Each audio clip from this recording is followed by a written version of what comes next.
In 1987, Tallahassee, Florida police responded to an anonymous phone tip about 6 malnourished children covered in bug bites and scratches being accompanied by 2 well-dressed men in a public park. The 2 men were arrested for child abuse and suspicion of trafficking children across state lines. And so the U.S. Customs Service, the Washington Metropolitan Police Department, and the FBI all got involved. The 2 men arrested had multiple fake IDs and were found to be members of a group known as the Finders. The Finders owned multiple properties in the D.C. area. The investigation of these properties reportedly found evidence of child pornography and photographs of 3 children and 3 white-robed men dismembering 2 goats.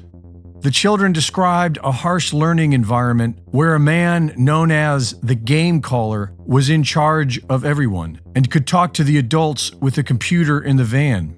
One of the games they played was responding to local newspaper advertisements for babysitters, tutors, and anything else that could get them into a family's home, where they would then gather as much information as possible about the family's habits, identity, and occupation.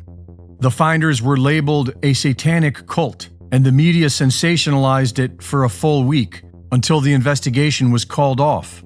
It was reported that the mothers of the children were members of the Finders, and that the 2 men had the full consent of the parents to be transporting them.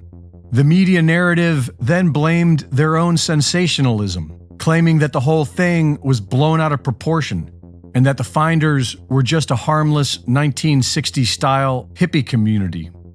Years later, the reports of U.S. Customs Special Agent Ramon J. Martinez began bringing attention back to the matter. Martinez claimed that evidence included the intent to traffic children, the ordering of children from Hong Kong through the Chinese embassy, the instructions on the impregnation of female members of the Finders, and a library of books on the subjects of mind control and terrorist warfare strategy. Martinez claimed that every attempt to review evidence was blocked, and was finally told by a member of the Metropolitan Police Department that the Finders had come under the protection of the CIA, who claimed jurisdiction by deeming it an internal matter, and had the entire case labeled secret.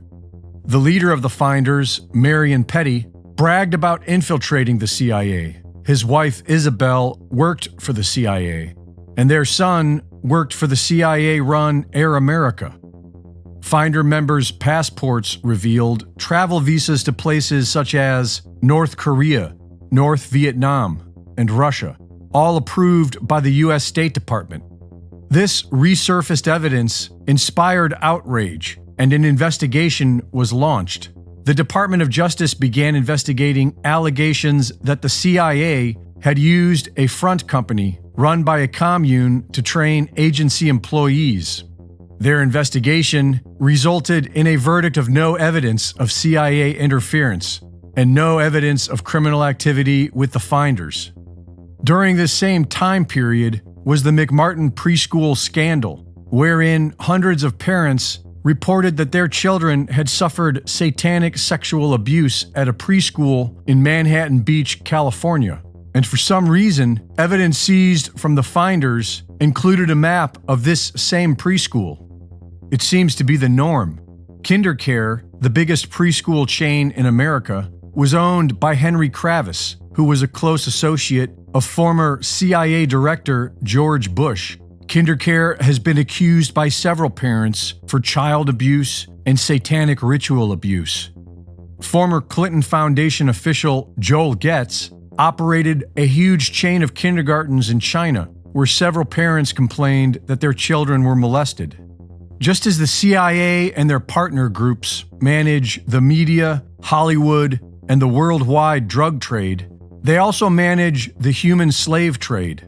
And as bad as the symptoms are, we need to be focused on the disease if we ever want to end this. Reporting for InfoWars, this is Greg Reese.